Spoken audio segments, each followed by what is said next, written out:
Hi hello ನಮಸ್ಕಾರ ಸ್ನೇಹಿತರೆ.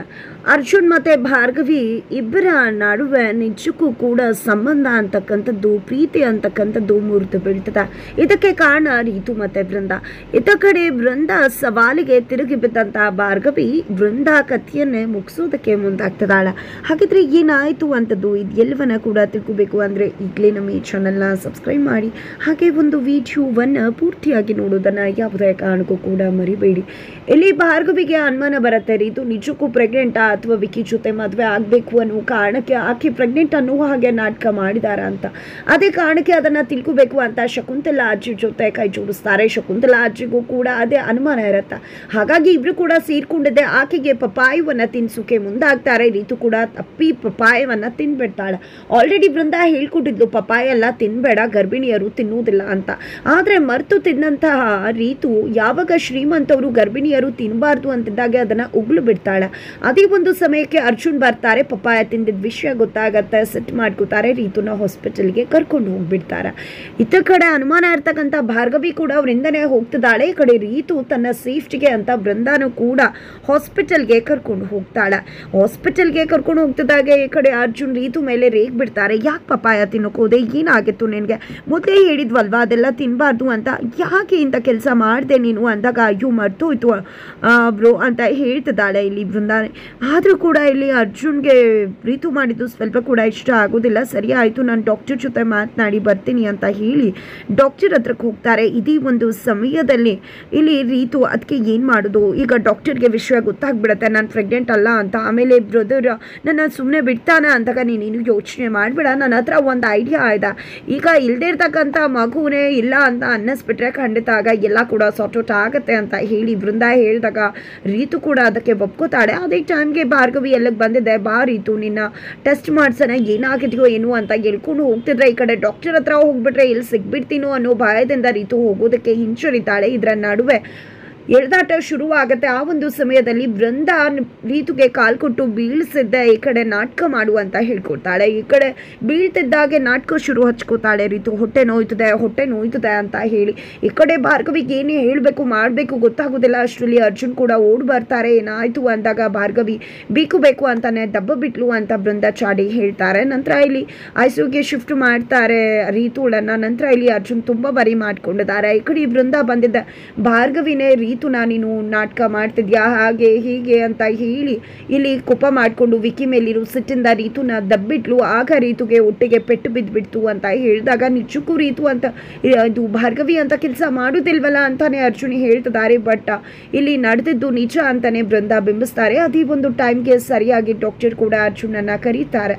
Arjun doctor ಹತ್ರ ಹೋಗ್ತಿದ್ದಾಗೇನೆ ಆ ಹುಡುಗಿಗೆ ಹೊಟ್ಟೆಲೆ ಮಗು ತೀರು ಹೋಗಿದೆ, ಹುಡುಗಿಗೆ ಆಘಾತವನ್ನುಂಟು ಮಾಡ್ತಕ್ಕಂಥ ವಿಷಯಗಳನ್ನ ಹೇಳ್ಬೇಡಿ ಅಂತ ಹೇಳಿ ಡಾಕ್ಟರ್ ಕೂಡ ಹೇಳ್ತಾರೆ. ಇದರಿಂದಾಗಿ ನಿಜಕ್ಕೂ ಕೂಡ ಅರ್ಜುನ್ಗೆ ಆಘಾತವಾಗತ್ತಾ. ಈತ ಕಡೆ ರೀತು ಹತ್ರಕ್ಕೆ ಬೃಂದ ಕೂಡ ಹೋಗಿದ್ದೆ. ಡಾಕ್ಟರ್ ಅದ ಎಲ್ಲ ವಿಷಯ ಹೇಳಿದ್ರೆ ಏನು ಮಾಡೋದು ಅದಕ್ಕೆ ಅಂದಾಗ ನೀನೇನು ಯೋಚನೆ ಮಾಡಬೇಡ, ಆಲ್ರೆಡಿ ಇಲ್ದೇನೋ ಮಗುನ ಇಲ್ಲ ಅನ್ಸೋಕೆ ಎಲ್ಲ ರೀತಿ ಪ್ಲಾನ್ ಮಾಡಿದ್ದೀನಿ. ಅರ್ಜುನ್ ಕೂಡ ಮಗು ಸತ್ತೋಯ್ತು ಅಂತಾನೆ ಅನ್ಕೋತಾನೆ ಅಂತ ಹೇಳಿದಾಗ ನಿಜಕ್ಕೂ ಅದಕ್ಕೆ ಇವತ್ತು ನೀವಿಲ್ಲ ಅಂದಿದ್ರೆ ನಾನು ಖಂಡಿತ ಸಿಕ್ಕಿ ಬೀಳ್ತಿದ್ದೆ ಅಂತ ರೀತು ಹೇಳಿದಾಗ ಅಲ್ಲಿ ಭಾರ್ಗವಿ ಎಂಟ್ರಿ ಕೊಡ್ತಾರೆ. ಬಿಕಾಸ್ ಭಾರ್ಗವಿ ಆ ಒಂದು ವಾರ್ಡಲ್ಲಿ ಔಸ್ಕೊಂಡು ನಿಂತಿರ್ತಾರೆ. ಇವರಿಬ್ಬರ ಮಾತನ್ನ ಕೇಳಿಸ್ಕೊತಿದ್ದಾಗೆ ಅಲ್ಲಿಗೆ ಎಂಟ್ರಿ ಕೊಟ್ಟು ಕೊನೆಗೂ ನಾಟಕ ಆಡ್ಬಿಟ್ರಲ್ಲ, ನಿಜಕ್ಕೂ ಕೂಡ ನನ್ನ ತಂಗಿ ಪ್ರೆಗ್ನೆಂಟ್ ಆಗಿದ್ದಾಳೆ ಅಂತ ಹೇಳಿ ಅರ್ಜುನ್ ಎಷ್ಟು ಇನ್ನೋಸೆಂಟ್ ಆಗಿ ನಂಬಿದ್ದಾರೆ. ಆದರೆ ಅವರ ಇನ್ನೋಸೆನ್ಸ್ ಜೊತೆ ಎಮೋಷನ್ಸ್ ಜೊತೆ ನಾಟಕ ಮಾಡಿಬಿಟ್ರಲ್ಲ. ಇಲ್ದಿರೋ ಮಗುನ ಇಟ್ಕೊಂಡು ನೀನು ವಿಕಿನ ಮದುವೆ ಆಗಬೇಕು ಅಂತ ಈ ರೀತಿ ದ್ರೋಹ ಬಗೆದ್ಬಿಟ್ಟಿಯಲ್ಲ, ಏನು ಹೇಳಬೇಕು ನಿಮಗೆ, ನೀವೆಲ್ಲ ಮನುಷ್ಯರ ಅಂತ ಹೇಳಿ ಬೃಂದ ಮತ್ತು ರೀತುನ ತರಾಟೆಗೆ ತೊಗೊಂಡ್ರೆ ಇಲ್ಲಿ ರೀತು ಭಾರ್ಗವಿ ನಿನ್ನಿಂದಾನೇ ಎಲ್ಲ ಆಗಿದ್ದು, ಇದಕ್ಕೆಲ್ಲ ಕಾರಣ ನೀನೇನ ಹಾಗೆ ಹೀಗೆ ಅಂತಾರೆ. ನಾನು ಕಾರಣನಾ, ವಿಕ್ಕಿ ಎಂಥವನು ಅಂತ ಗೊತ್ತಿತ್ತು, ನೀನು ಅವನ ಜೊತೆ ಮದುವೆ ಆಗಬೇಕು ಅಂತ ಇಂಥ ದೊಡ್ಡ ಡ್ರಾಮಾ ಮಾಡಿದ್ಯಾ. ಖಂಡಿತವಾಗ್ಲೂ ನಿಮ್ಮಿಬ್ಬರ ನೀಚ ಮುಖ ಏನು ಅನ್ನೋದನ್ನು, ನಿಮ್ಮಿಬ್ಬರ ಸತ್ಯವನ್ನ ಈಗಲೇ ಹೋಗಿ ಅರ್ಜುನ್ ಹತ್ರ ಹೇಳ್ತೀನಿ ಅಂತ ಹೇಳಿ ಅರ್ಜುನ್ ಹತ್ರ ಹೇಳಲಿಕ್ಕೆ ಅಂತ ಬರ್ತಿದ್ದಾಳೆ. ಆ ಕಡೆ ರೀತು ಹೆದರ್ಕೋತಿದ್ದಾಳೆ. ಬಟ್ ಬೃಂದ ಯಾವುದೇ ಕಾರಣಕ್ಕೂ ಹೆದರ್ಕೋಬೇಡ, ಅವಳು ಹೇಳಿದಾಗೆ ಏನೂ ಆಗೋದಿಲ್ಲ ಅಂತ ಹೇಳ್ತಾರೆ. ಕೊನೆಗೂ ಇಲ್ಲಿ ಅರ್ಜುನ ತನ್ನ ತಂಗಿ ಮಗು ಹೊಟ್ಟೆಲೆ ತೀರು ಹೋಗಿದೆ ಅಂತ ಅಂದ್ಕೊಂಡು ಕುಸಿದು ಹೊರಗಡೆ ಬರ್ತಿರ್ಬೇಕಿದ್ರೆ ಭಾರ್ಗವಿ ಹೋಗಿದೆ. ಅರ್ಜುನ ನಿಜಕ್ಕೂ ನಿಮ್ಮ ಹತ್ರ ರೀತು ಮತ್ತು ಬೃಂದ ಇಬ್ರು ಕೂಡ ಸುಳ್ಳು ಹೇಳಿದ್ದಾರೆ, ಇಲ್ಲಿ ರೀತು ಪ್ರೆಗ್ನೆಂಟೇ ಅಲ್ಲ, ಇಲ್ದಿರೋ ಮಗುನ ಸತ್ತೋಯ್ತು ಅಂತ ಹೇಳಿ ಬಿಂಬಿಸ್ತಿದ್ದಾರೆ ಅಂದಾಗ ಹೌದು ಮಗು ಸತ್ತೋಯ್ತು, ಇದಕ್ಕೆಲ್ಲ ಕಾರಣ ನೀವೇನ, ನಿಮ್ಮಿಂದನೇ ಇಷ್ಟೆಲ್ಲ ಆಗಿದ್ದು. ನೀವು ನಿಜಕ್ಕೂ ಕೂಡ ನಾನು ಪ್ರೀತಿ ಮಾಡಿದ ಭಾರ್ಗವಿನ ನೀವು ಜಸ್ಟ್ ಲಾಯರ್ ಆಗಿ ಅಷ್ಟೇ ಯೋಚನೆ ಮಾಡ್ತಿದ್ರೆ ಸಮಾಜಕ್ಕೆ ನೀವು ಒಳ್ಳೆ ಲಾಯರ್ ಭಾರ್ಗವಿ ಎಲ್ಲೆಲ್ಲಿ ಇರಬಹುದು, ಆದರೆ ನಮ್ಮ ಮನೆಗೆ ನಿಜಕ್ಕೂ ಕೂಡ ನೀವು ಒಳ್ಳೆ ಹೆಣ್ಮಗಳಾಗಿ ನಡ್ಕೋತಾ ಇಲ್ಲ, ಅದಕ್ಕೆ ಸ್ಥಾನದಲ್ಲಿ ನಿಂತು ನಡ್ಕೊಳ್ಳೋ ಬದ್ರು ಈ ರೀತಿಯಾಗಿ ಮಾಡಿಬಿಟ್ರಲ್ಲ, ನನ್ಗೆ ಏನಂತ ಉತ್ತರ ಕೊಡಲಿ ಈಗ ಅವ್ರಿಗೆ, ಎಂಥ ದ್ರೋಹ ಬಗೆದ್ಬಿಟ್ರಿ ನೀವು ಅಂತ ಅರ್ಜುನ್ ಭಾರ್ಗವಿ ಮೇಲೆ ರುಚಿಗೆದ್ದಿದ್ದಾರೆ. ಈ ಕಡೆ ನಿಜಕ್ಕೂ ಅರ್ಜುನ್ ನೀವು ತಪ್ಪು ತಿಳ್ಕೊಂಡಿದ್ರೆ ಆ ರೀತು ಪ್ರೆಗ್ನೆಂಟೇ ಅಲ್ಲ, ವಿಕ್ಕಿ ಜೊತೆ ಮದುವೆ ಆಗಬೇಕು ಅಂತ ನಿಮಗೆ ಕಣ್ಣಿಗೆ ಕಟ್ಟಿದ್ದಾಳೆ ಅಂತ ಹೇಳಿದಾಗಲೂ ಕೂಡ ಇಲ್ಲಿ ಅರ್ಜುನ್ ಮಾತಾಡಬೇಡಿ, ನಿಮಗೆ ಯಾವತ್ತೂ ಕೂಡ ಕ್ಷಮೆ ಇಲ್ಲ. ಆ ಮಗು ಏನ್ರಿ ಮಾಡಿತ್ತು ನಿಮಗೆ, ಯಾಕ್ರಿ ಈ ರೀತಿ ಮಾಡಿಬಿಟ್ರಿ, ವಿಕ್ಕಿಗೆ ಏನು ಹೇಳಲಿ ನಾನೀಗ, ರೀತು ಹತ್ರ ಹೇಗೆ ಮುಖ ತೋರಿಸ್ಲಿ, ಈ ರೀತಿ ನಡೆದು ಹೋಯ್ತಲ್ಲ ಅಂತ ಹೇಳಿ ಅರ್ಜುನ್ ಕಣ್ಣೀರು ಹಾಕ್ತಿದ್ದಾರೆ, ಭಾರ್ಗವಿ ವಿರುದ್ಧ ಸಿಡಿದು ಹೇಳ್ತಿದ್ದಾರೆ. ಜೊತೆಗೆ ನೀವು ನಾನು ಪ್ರೀತಿ ಮಾಡಿದ ಹುಡುಗಿನ ನಿಜಕ್ಕೂ ಯಾಕೆ ನಿಮ್ಮನ್ನು ಮದುವೆ ಆದೆ ಅಂತ ಅನ್ನಿಸ್ತದೆ ನನಗೆ. ಸತ್ತೋಗಿರೋ ಸಂಧ್ಯಾಗೆ ನ್ಯಾಯ ಕೊಡಿಸೋ ಬರದಲ್ಲಿ ಬದುಕಿರೋ ನನ್ನ ತಂಗಿ ಜೀವನದಲ್ಲಿ ಆಟ ಆಡ್ಬಿಟ್ರಲ್ಲ, ಅವಳ ಮಗುನೇ ಸಾಯಿಸ್ಬಿಟ್ರಲ್ಲ ನೀವು ಅಂತ ಹೇಳಿ ಅರ್ಜುನ್ ಕೆಂಡಾಮಂಡಲ ಆಗಿರ್ತಾರೆ. ಅದೇ ನಡುವೆ ವೃಂದ ವೀಲ್ ಚೇರ್ ಮೇಲೆ ರೀತುನ ಕೂರಿಸ್ಕೊಂಡು ಅಲ್ಲಿಗೆ ಬಂದಾಗ ರೀತು ಹತ್ರ ಮಂಡಿ ಊರಿಗೆ ಕ್ಷಮೆ ಕೇಳಿ ಅರ್ಜುನ್ ರೀತುನ ಕರ್ಕೊಂಡು ಹೋಗ್ತಾರೆ. ನಂತರ ವೃಂದ ಬಂದಿದೆ ಭಾರ್ಗವಿ ಹತ್ರ, ಏನೋ ಭಾರ್ಗವಿ ಹೇಳ್ತದ್ದ ಹಾಗೆ ಮಾಡ್ಬಿಡ್ತೀನಿ ಹೀಗೆ ಮಾಡ್ಬಿಡ್ತೀನಿ ಅಂತ, ಪಾಪ ಏನಾಯ್ತು ಅಂದಾಗ ನಿನಗೆ ನಾಚಿಕೆ ಆಗೋದಿಲ್ವಾ, ಆ ಮರಿಯಲ್ಲಿ ಜೀಪಿನೇ ದೊಡ್ಡ ರಾಕ್ಷಸ ಅನ್ಕೊಂಡಿದ್ದೆ, ಆದರೆ ನೀನು ಅದಕ್ಕೂ ಮೇಲೂ ಎಮೋಷನ್ಸ್ ಜೊತೆ ಆಟ ಆಡ್ಕೊಂಡು ಎಲ್ಲರ ಭಾವನೆಗಳ ಜೊತೆ ಆಟ ಆಡ್ತಿದ್ಯಾ, ನಿನ್ನ ಬೇಳೆ ಕಾಳನ್ನ ಬೇಯಿಸ್ಕೋಬೇಕು ಅನ್ನೋ ಕಾರಣಕ್ಕೆ 21 ವರ್ಷದ ಹುಡುಗಿನ ನಿನ್ನ ಬುಟ್ಟಿಗೆ ಹಾಕೊಂಡು ಅವಳನ್ನ ಯೂಸ್ ಮಾಡ್ಕೋತಿದ್ಯಲ್ಲ, ನಿನಗೆ ನಾಚಿಕೆ ಆಗೋದಿಲ್ವಾ ಅಂತ ಹೇಳಿ ಕಪಾಳಕ್ಕೆ ಬಾರಿಸ್ತಾಳೆ. ಈ ಕಡೆ ವೃಂದ ತಿರುಗಿ ಬೀಳ್ತಿದ್ರೆ, ಏನು ತಿರುಗಿ ಬೀಳೋದು ನೀನು, ನಿಜವಾಗ್ಲೂ ನಿನಗೆ ಹೇಗೆ ಹೆಡಿಮುರಿ ಕಟ್ಟಬೇಕು ಅನ್ನೋದು ನನಗೆ ತುಂಬ ಚೆನ್ನಾಗಿ ಗೊತ್ತಿದೆ ಅಂತ ಹೇಳಿದ್ದೆ. ಭಾರ್ಗವಿ ಅಲ್ಲಿಂದ ಹೊರಟು ಮನೆಗೆ ಬರ್ತಿದ್ದಾರೆ. ಈ ಕಡೆ ಅಡುಗೆ ಮನೆಯಲ್ಲಿ ರುದ್ರ ಅವರು ನಿಂತಿದ್ದಾರೆ. ರುದ್ರ ಅವ್ರನ್ನ ನೋಡಿದೆ ಇಲ್ಲ.